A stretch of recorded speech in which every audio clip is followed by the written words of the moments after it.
ಎಲ್ಲರಿಗೂ ನಮ್ಮ ಯೂಟ್ಯೂಬ್ ಚಾನಲ್ಗೆ ಸ್ವಾಗತ. ಇವತ್ತು ಒಂದು ಕೋರ್ಸ್ ಬಗ್ಗೆ ಅಂದರೆ ಯಾರೆಲ್ಲ ಡಿಗ್ರಿ ಮುಗಿಸಿ MSc ಮತ್ತು PhDನ ಒಂದು ರಿಸರ್ಚ್ ಇನ್ಸ್ಟಿಟ್ಯೂಟಲ್ಲಿ MSc ಇರ್ಬೋದು, ಇಲ್ಲ ಇಂಟಿಗ್ರೇಟೆಡ್ MSc PhD ಇರ್ಬೋದು ಮಾಡಬೇಕು ಅಂತ ಆಸೆ ಇಟ್ಕೊಂಡಿದ್ದೀರಿ. ಅವ್ರಿಗೆಲ್ಲ ಒಂದು ಎಕ್ಸಾಮ್ ಬಗ್ಗೆ ಮಾಹಿತಿ ಕೊಡ್ತಾ ಇದ್ದೀನಿ. ಅದೇ ಜಾಯಿಂಟ್ ಎಂಟ್ರೆನ್ಸ್ ಸ್ಕ್ರೀನಿಂಗ್ ಟೆಸ್ಟ್ ಅಂತೇಳಿ JEST ಅಂತಲೂ ಕರೀತಾರೆ. ಇದು ಒಂದು ನ್ಯಾಷನಲ್ ಲೆವೆಲ್ ಎಕ್ಸಾಮ್ ನಡೆಯೋ ಅಂಥದ್ದು.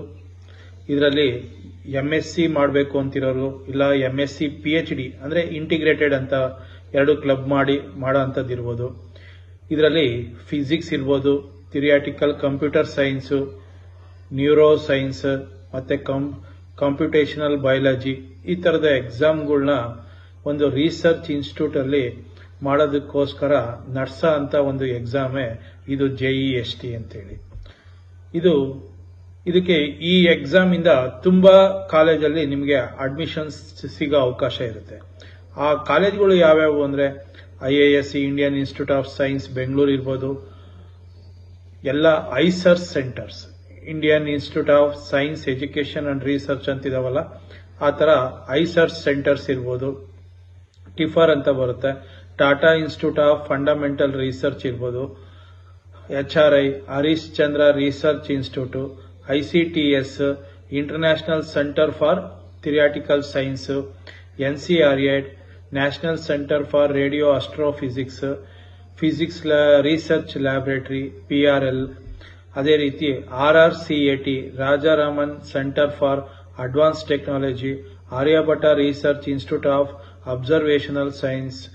ಅದೇ ರೀತಿ National Brain Research Centre, Bose Institute Calcutta, Indian Institute of Astrophysics Bengaluru, Raman Research Institute Bengaluru, SN Bose National Centre for Basic Science Calcutta, Inter University Centre for Astronomy and Astrophysics Pune. ಇಷ್ಟು ಕಾಲೇಜಲ್ಲಿ ಈ ಎಕ್ಸಾಮ್ನ ಅಲ್ಲಿ ತೆಗೆದಂಥ ಮಾರ್ಕ್ಸ್ ಮೇಲೆ ಅಡ್ಮಿಷನ್ ಸಿಗುತ್ತೆ. ಇವೆಲ್ಲ ಒಂದು ನಮ್ಮ ಇಂಡಿಯಾದಲ್ಲಿ ಉತ್ತಮವಾದ ರಿಸರ್ಚ್ ಇನ್ಸ್ಟಿಟ್ಯೂಟ್ಸು, ಅಂಥ ಕಡೆ ಓದೋ ಅವಕಾಶ ಸಿಗುತ್ತೆ.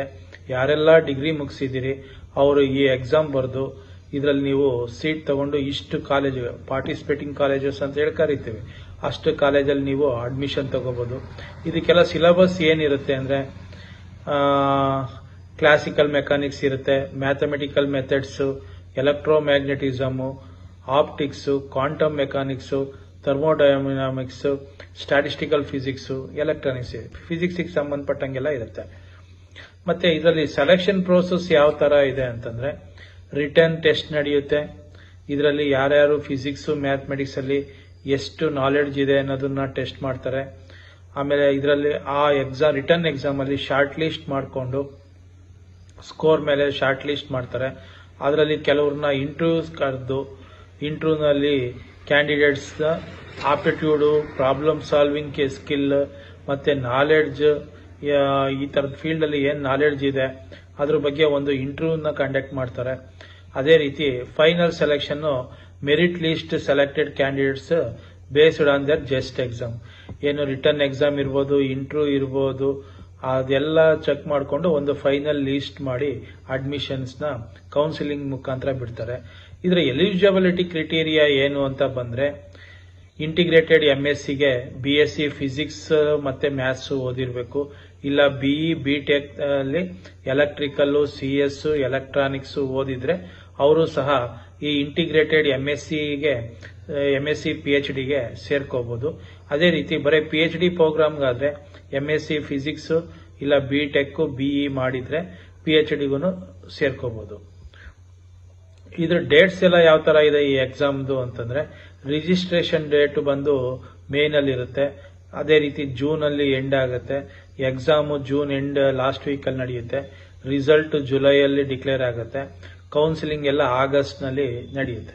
ಇದರ ಎಕ್ಸಾಮ್ ಪ್ಯಾಟರ್ನ್ ಯಾವ ತರ ಇದೆ ಅಂತ ಬಂದ್ರೆ ಇದರಲ್ಲಿ 3 ಸೆಕ್ಷನ್ ಇದೆ. ಪಾರ್ಟ್ A, ಪಾರ್ಟ್ B ಮತ್ತೆ ಪಾರ್ಟ್ C ಅಂತೇಳಿ 3 ಸೆಕ್ಷನ್ ಇಂದ 100 ಮಾರ್ಕ್ಸ್ಗೆ ಎಕ್ಸಾಮ್ ಕಂಡಕ್ಟ್ ಮಾಡ್ತಾರೆ. 180 ಮಿನಿಟ್ಸ್ ಅಂದರೆ ನಿಮಗೆ 3 ಅವರ್ಸ್ ಟೈಮ್ ಕೊಡ್ತಾರೆ.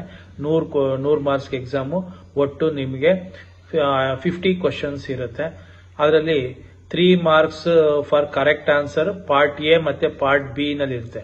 ಪಾರ್ಟ್ ಎ ನಲ್ಲಿ ನಿಮಗೆ 25 ಕ್ವಶನ್ಸ್ ಬರುತ್ತೆ. ಪಾರ್ಟ್ ಬಿ ನಲ್ಲಿ 15 ಕ್ವಶನ್ಸ್. ಅದರಲ್ಲಿ ಒಂದು ಕ್ವಶನ್ ಕರೆಕ್ಟ್ ಆದ್ರೆ 3 ಮಾರ್ಕ್ಸ್ ಬರುತ್ತೆ. ಸಪೋಸ್ ಅದೇ ರೀತಿ ಪಾರ್ಟ್ ಸಿ ನಲ್ಲಿ 10 ಕ್ವಶನ್ಸ್ ಇರುತ್ತೆ. ಅಲ್ಲಿ ಕರೆಕ್ಟ್ ಆದ್ರೆ 1 ಮಾರ್ಕ್ಸ್. ಅದೇ ರೀತಿ ಪಾರ್ಟ್ ಎ ನಲ್ಲಿ ಮತ್ತೆ ಪಾರ್ಟ್ ಬಿ ನಲ್ಲಿ ಲೆಸ್ ಅಂದ್ರೆ ಕರೆಕ್ಟ್ ಆಯ್ತು ಅಂದ್ರೆ 1 ಮಾರ್ಕ್ಸ್ ನ ಲೆಸ್ ಮಾಡ್ತಾರೆ ಎ ಮತ್ತೆ ಬಿ ನಲ್ಲಿ. ಅದೇ ರೀತಿ ಸಿ ನಲ್ಲಿ 1/3 ನ ಲೆಸ್ ಮಾಡ್ತಾ ಹೋಗ್ತಾರೆ. ಒಟ್ಟು 50 ಕ್ವಶನ್ಸ್ 100 ಮಾರ್ಕ್ಸ್ ಇರುತ್ತೆ. Part A, part B, part C ಅಂತೇಳಿ. ಪಾರ್ಟ್ ಎ ನಲ್ಲಿ 25 ಕ್ವಶನ್ಸ್, ಪಾರ್ಟ್ ಬಿ ನಲ್ಲಿ 15 ಕ್ವಶನ್ಸ್, ಪಾರ್ಟ್ ಸಿ ನಲ್ಲಿ 10 ಕ್ವಶನ್ಸ್ ಇರುತ್ತೆ. ಕರೆಕ್ಟ್ ಆದ್ರೆ 3 ಮಾರ್ಕ್ಸ್ ಇರುತ್ತೆ, ಇಲ್ಲಾಂದ್ರೆ ನೆಗೆಟಿವ್ ಮಾರ್ಕ್ಸ್ ಸಹ ಇರುತ್ತೆ. ಅಪ್ಲಿಕೇಶನ್ ಪ್ರೋಸೆಸ್ ಯಾವ ತರ ಅಂತಂದ್ರೆ ರಿಜಿಸ್ಟ್ರೇಷನ್ ಆಗ್ಬೇಕಾಗತ್ತೆ.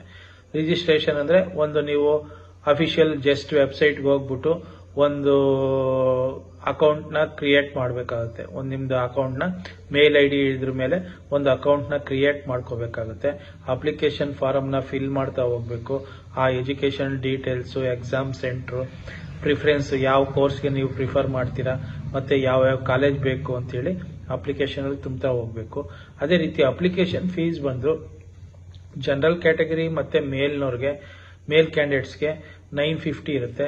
SC ST ಮತ್ತೆ ಮೇಲ್ ಕ್ಯಾಂಡಿಡೇಟ್ಸ್ಗೆ 475 ರುಪೀಸ್ ಇರುತ್ತೆ. ಫಿಮೇಲ್ ಅಪ್ಲಿಕೆಂಟ್ಸ್ಗೆ 475 ಇರುತ್ತೆ. ಫಿಮೇಲ್ ಅಪ್ಲಿಕೆಂಟ್ SC ST ಅವರಿಗೆ ನೋ ಫೀಸ್ ಇರ್ತದೆ. EWS ಅವರಿಗೆ 475 ಇರುತ್ತೆ. ಎಕ್ಸಾಮ್ ಸೆಂಟರ್ಸ್ ಬಂದು ನಮ್ಮ ಕರ್ನಾಟಕದಲ್ಲಿ ಬೆಂಗಳೂರು ಮತ್ತೆ ಮಂಗಳೂರು 2 ಕಡೆ ಕೊಟ್ಟಿದ್ದಾರೆ. ನಿಮ್ಗೆ ಯಾವ್ದು ನಿಯರೆಸ್ಟ್ ಆಗುತ್ತೆ ಅಲ್ಲಿ ಎಕ್ಸಾಮ್ ಸೆಂಟರ್ನ ತಗೋಬಹುದು. ಅರ್ಥ ಆಗಿದೆ ಅಂತ ತಿಳ್ಕೊಂತೀನಿ. ಇದೊಂದು ಉತ್ತಮವಾದ ಎಕ್ಸಾಮ್. ಫೀಸ್ ಸ್ಟ್ರಕ್ಚರ್ ಕಮ್ಮಿ ಇದೆ. ಒಳ್ಳೆ ರಿಸರ್ಚ್ ಸೆಂಟರ್ ಅಲ್ಲಿ MSc ಇಲ್ಲ PhD ಮಾಡೋಕೆ ನಿಮ್ಗೆ ಒಂದು ಅನುಕೂಲ ಆಗಿರೋ ಅಂತ ಒಂದು ಎಕ್ಸಾಮ್ ಇದು. ಅದೇನೆ ಜಾಯಿಂಟ್ ಎಂಟ್ರೆನ್ಸ್ ಸ್ಕ್ರೀನಿಂಗ್ ಟೆಸ್ಟ್ ಅಂತೇಳಿ. ತುಂಬಾ ಪಾರ್ಟಿಸಿಪೇಟಿಂಗ್ ಇನ್ಸ್ಟಿಟ್ಯೂಷನ್ಸ್ ಇದೆ. ನಾನು ಅದ್ರ ತುಂಬಾ ಪಟ್ಟಿನೇ ಹೇಳಿದ್ದೀನಿ. ಅದರ ಮುಖಾಂತರ ನೀವು ಯಾವ್ಯಾವ ನಿಮ್ಗೆ ಈ ಕಾಲೇಜಲ್ಲಿ ನಿಮ್ಗೆ ಅನುಕೂಲ ಆಗುತ್ತೆ ಆ ಕಾಲೇಜಲ್ಲಿ ನೀವು ಸೇರ್ಕೋಬಹುದು.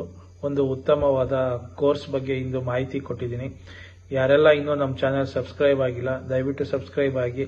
ಇದು ಒಂದು ಎಜುಕೇಶನಲ್ ಚಾನೆಲ್ ಆಗಿದೆ. ಮುಂದಿನ ವಿಡಿಯೋಗಳಲ್ಲೂ ಸಹ ಎಜುಕೇಶನ್ಗೆ ಸಂಬಂಧಪಟ್ಟಂತ ಮಾಹಿತಿ ಸಿಗ್ತಾ ಹೋಗುತ್ತೆ. ಹಂಗಾಗಿ ಇದು ಯಾರ್ಯಾರು ಇನ್ನೂ ಸಬ್ಸ್ಕ್ರೈಬ್ ಆಗಿಲ್ಲ ಸಬ್ಸ್ಕ್ರೈಬ್ ಆಗಿ, ನೋಟಿಫಿಕೇಶನ್ ಬರುತ್ತೆ. Thank you.